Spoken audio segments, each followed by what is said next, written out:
आजकल नवरात्रि चल रही है। बहुत ही भक्तिमय वातावरण चारों तरफ बना हुआ है। भक्ति से लोगों को बड़ी शक्ति प्राप्त होती है और इन नवरात्रि के दिनों में तो खास करके शक्ति की आराधना कर रहे हैं हम सब। 9 दिनों में 9 रूपों की पूजा होती है। जैसे पहले दिन शैलपुत्री। शैलपुत्री मतलब पर्वत कन्या, हिमांचल राजा की बेटी देवी पार्वती। और दूसरे दिन हम उन्हीं की और पहले वाले रूप में पूजा करते हैं। यानी जब पार्वती जी ने भगवान शिव को पाने का प्रयत्न किया था, उनको पाने के लिए जब उन्होंने ब्रह्मचारिणी का भेष बना करके तपस्विनी रूप में जंगल में बैठ करके जब तप कर रही थी वो, तो उस ब्रह्मचारिणी रूप तपस्विनी रूप की हम दूसरे दिन में पूजा करते हैं, है ना। इनकी पूजा से हमें प्रेरणा मिलती है जीवन में कि भगवान की भक्ति के लिए एक भक्त को किस हद तक त्याग करना चाहिए। जबकि वो राजकुमारी थी, राजा हिमांचल की पुत्री थी, लेकिन देखिए सब कुछ घर संसार छोड़ करके जंगल में बैठ करके तपस्या कर रही है। निर्भय होकर के जंगल में, पहले कैसे घने जंगल थे, है ना, लेकिन वहां बैठ करके तप कर रही हैं। इसका मतलब हुआ कि हम साधकों को भी, हम भक्तों को भी भक्ति के मार्ग में कुछ त्याग तप करना चाहिए। और जैसे माता पार्वती ने ध्यान किया, देवी ब्रह्मचारिणी ने ध्यान किया, इसी तरह हमें भी ध्यान साधना करनी चाहिए, उसके विघ्नों से घबराए बिना, है ना। अपने भक्ति के मार्ग में हमें आगे बढ़ना चाहिए। इसी तरह तीसरे दिन की पूजा में देवी चंद्र घंटा को याद किया जाता है, उनकी पूजा आराधना की जाती है। देवी चंद्र घंटा यानी जब महिषासुर का नाश करने के लिए सब देवता बड़े चिंतित हो रहे थे, राक्षस के अत्याचारों से सब बड़े दुखी हो गए थे, तो उस समय ब्रह्मा विष्णु शिव सब एक साथ हो गए और सब देवता लोग जब प्रार्थना करने लगे तो वहां पर वो जगत जननी माता प्रकट होती है, माँ दुर्गा प्रकट होती हैं। कैसे प्रकट हुए? उन देवताओं के अंदर से एक ओज निकला, एक शक्ति निकली, और वही ऊर्जा जो है देवी दुर्गा का रूप धारण कर लेती है, जिन्हें चंद्र घंटा नाम से पुकारा गया। चंद्र घंटा मतलब कि इस तरह से ढोल घंटे घड़ियाल बजाते हुए और जो है देवी शक्ति जो है वो युद्ध भूमि में जाती है, इसलिए उनका स्वरूप युद्ध वाला दिखाई देता है, जैसे युद्ध के लिए एकदम तैयार, क्योंकि राक्षसों का नाश करना था वहां पर। और इनकी पूजा ध्यान करने वाले भक्तों को दिव्य नाद सुनाई देता है। चंद्र घंटा, सूर्य चंद्र के जैसी ज्योति दिखाई देती है, नाद सुनाई देता है, दिव्य सुगंध आती है। इस तरह से जो भक्त उनका ध्यान करते हैं। आगे आता है चौथे दिन की पूजा होती है देवी कुष्मांडा। कुष्मांडा यानी इसमें ब्रह्मांड रचना के समय की बात आती है। जब संसार की रचना भगवान करना चाहते थे तो सबसे पहले देवी कुष्मांडा प्रकट होती हैं और वो जो है अपनी दिव्य मुस्कान से पूरे संसार में उजाला फैला देती हैं। कहते हैं सूर्य लोक में उनका निवास स्थान बताया जाता है ना, क्योंकि वो सूर्य के समान प्रकाशित और तेजस्विनी देवी हैं। उनका भी ध्यान करने वाले भक्तों को अपने जीवन में साधना में सफलता मिलती है। आगे आता है स्कंद माता। स्कंद माता यानी देवी पार्वती जी ही हैं और स्कंद उनके पुत्र कार्तिकेय जी को कहा जाता है।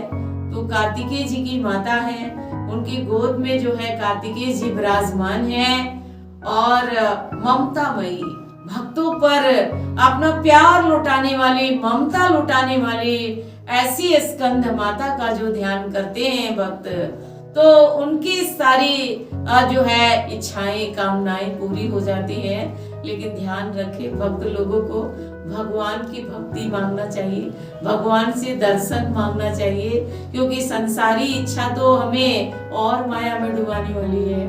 संसारी चीजें तो और जीवों को जो है संसार के दुख के दलदल में डुबा देती हैं। इसीलिए भक्तों को भक्ति का वरदान मांगना चाहिए।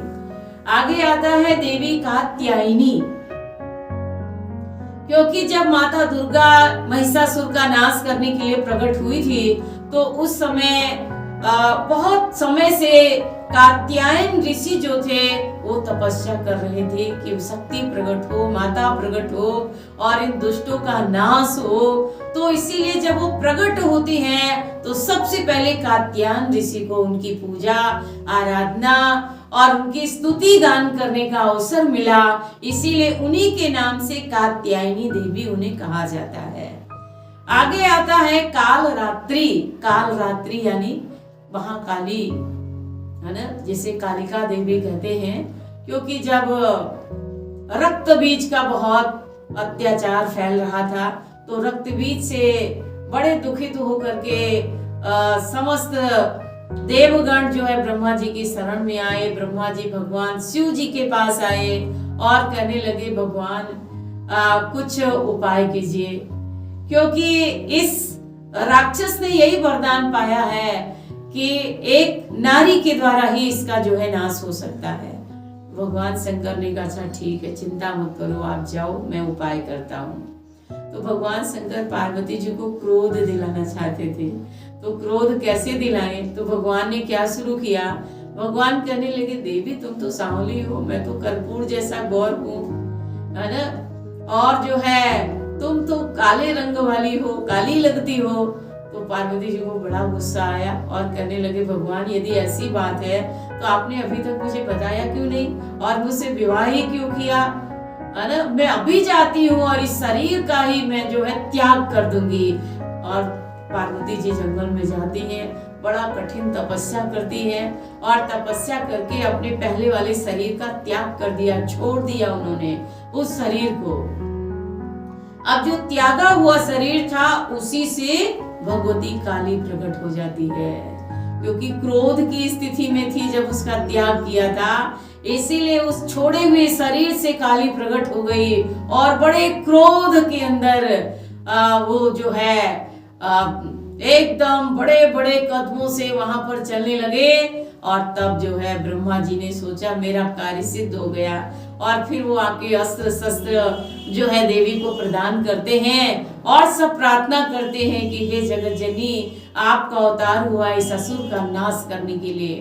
और तब वो युद्ध भूमि में जाती है और बड़े भयंकर युद्ध करते हुए और रक्त बीज का नाश हुआ। तो रक्त बीज की समस्या क्या थी कि एक रक्त की बूंद गिरेगी तो एक राक्षस पैदा होगा, 100 बूंदें गिरेंगी तो 100 राक्षस पैदा हो रहे थे।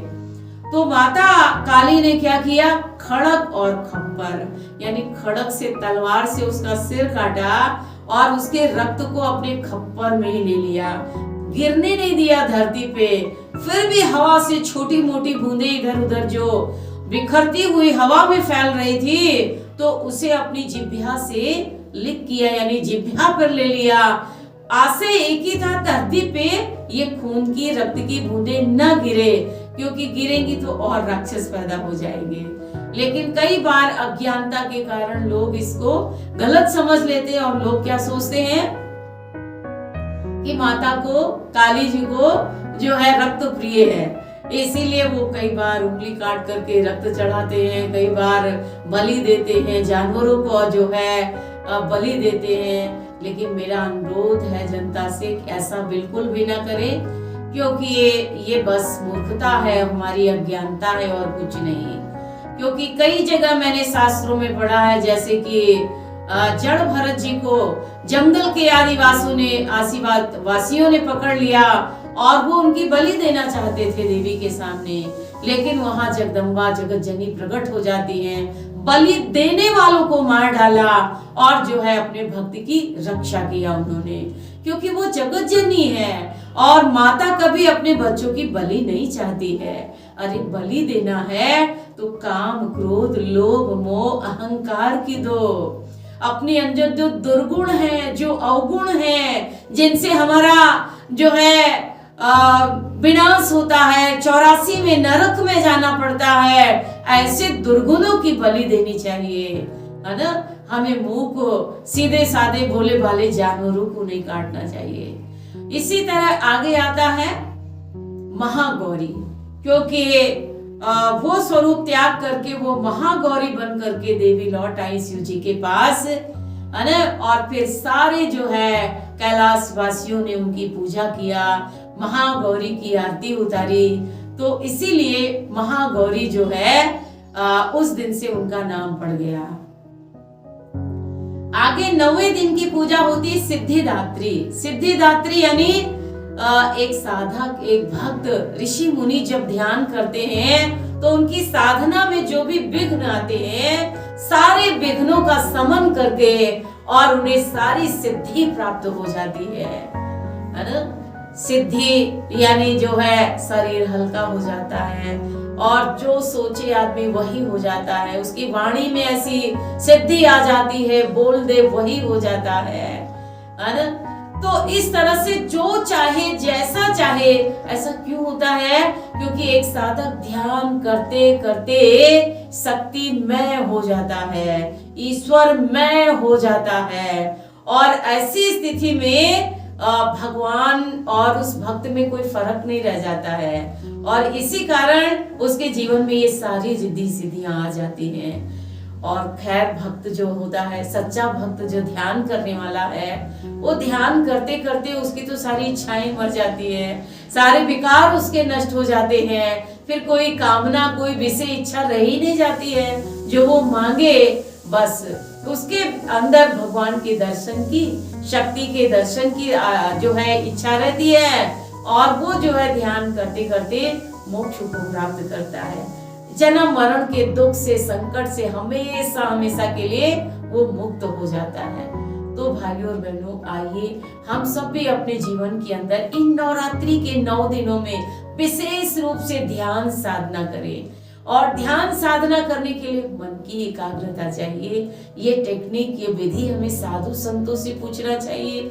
इसके लिए राजा हिमांचल को समझाते हुए जगदम्बा जब उनके सामने प्रकट हुई वरदान देने के लिए, तो उन्होंने यही कहा कि हे राजन, वैसे तो प्रकाश रूपणी हूँ मैं, सर्वव्यापी हूँ, लेकिन मेरा दर्शन जो भक्त चाहता है तो उन्हें जीवन में तत्व ज्ञानी सदगुरु के पास जाना चाहिए, क्योंकि सदगुरु ही मेरे वास्तविक स्वरूप का दर्शन करा सकते हैं, है ना। वास्तविक स्वरूप जिसे कहा या देवी सर्वभूतेषु प्रकाश रूपेण संस्थिता, बुद्धि रूपेण संस्थिता, शक्ति रूपेण संस्थिता, नमस्तस्यै नमस्तस्यै नमस्तस्यै नमो नमः। जो सर्वव्यापी है वो हम सबके भीतर भी है, लेकिन जरा सोचो, खड़ग खप्पर लेकर के, तलवार और चक्र सुदर्शन लेकर के, क्या वो शक्ति सर्वव्यापी हो सकती है क्या?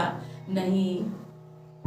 वो सर्वव्यापी है तो प्रकाश स्वरूप से, ज्योति स्वरूप से, और वही ज्योति स्वरूप सतगुरु महाराज हमारे हृदय मंदिर में ही हमें दर्शन करा देते हैं, है ना। और हृदय में जब दर्शन हो जाते हैं तब एक साधक ध्यान साधना करते हुए बड़े दिव्य दर्शन प्राप्त कर सकता है। उसे नाद सुनाई देता है, दिव्य सुगंध आती है, और मन शांत तथा स्थिर हो जाता है। तो उस दर्शन को प्राप्त करने के लिए हमें प्रयास करना होगा, क्योंकि बाहरी रूप से आपकी इच्छाएं तो पूरी हो जाएंगी, कामनाएं तो पूरी हो जाएंगी आपकी, लेकिन कामना ही पूरी करना जीवन का उद्देश्य नहीं है ना, है ना। यही जीवन का लक्ष्य नहीं है। इस जीवन का लक्ष्य तो यही है कि उस शक्ति माता का, उस जगदम्बा का, जिसने पूरे संसार का जो है सर्जन किया है, उस सृष्टि रचयिता को हम अपने जो है अंतर्दृष्टि से उनका दर्शन प्राप्त कर सके, उनका ज्ञान प्राप्त कर सके, तब मन शांत होगा, तब परम सुख और परम शांति मिलेगी जीवन के अंदर। तो इसके लिए हमें आध्यात्मिक गुरु के पास जाना चाहिए, और ज्ञानी सदगुरु हमें उस शक्ति के दर्शन की विधि बताते हैं। गुरु ज्ञान में वो हमें मेडिटेशन सिखाते हैं, जिससे हम डायरेक्ट शक्ति के साथ कनेक्ट हो सकते हैं, है ना। जैसे आप जानते हैं, अगर आपके घर में पानी खत्म हो गया है तो पड़ोसी के यहाँ पाइपलाइन जोड़ देते हैं, है ना। और अगर आपने टेंट लगाया है, आपको टेंट में लाइट चाहिए, तो आप खंबे से या कहीं से भी मीटर से लाइट जोड़ देते हैं, यानी तार के द्वारा आप कनेक्ट हो जाते हैं, और तब बड़ी बड़ी फोकस लाइट चलती है, माइक चलते हैं, है ना। अब अगर आपने पाइपलाइन से पड़ोसी के यहाँ अपने आप को कनेक्ट कर दिया, तो आप जानते हैं कि पड़ोसी के यहाँ अगर अल्काइन वाटर उसके यहाँ भरा हुआ, तो आपके यहाँ वही आने लग जाता है ना। सपोज अगर उनके वाटर टैंक में मिल्क है, दूध भरा हुआ है, तो आपके यहाँ वही आने लग जाएगा, क्योंकि आपने कनेक्शन जोड़ दिया है। इसी तरह से अगर हम जगदम्बा के साथ, संसार की जो आदि शक्ति है, उसके साथ अपने आप को कनेक्ट कर देंगे ध्यान मेडिटेशन के द्वारा, तो उनके पास क्या है? दया, क्षमा, प्रेम, सद्भावना, सारे सद्गुण हैं, सारी अच्छाइयां हैं उनके पास, और वो हम भक्तों के हृदय में भी वो प्रवाह आने लग जाएगा।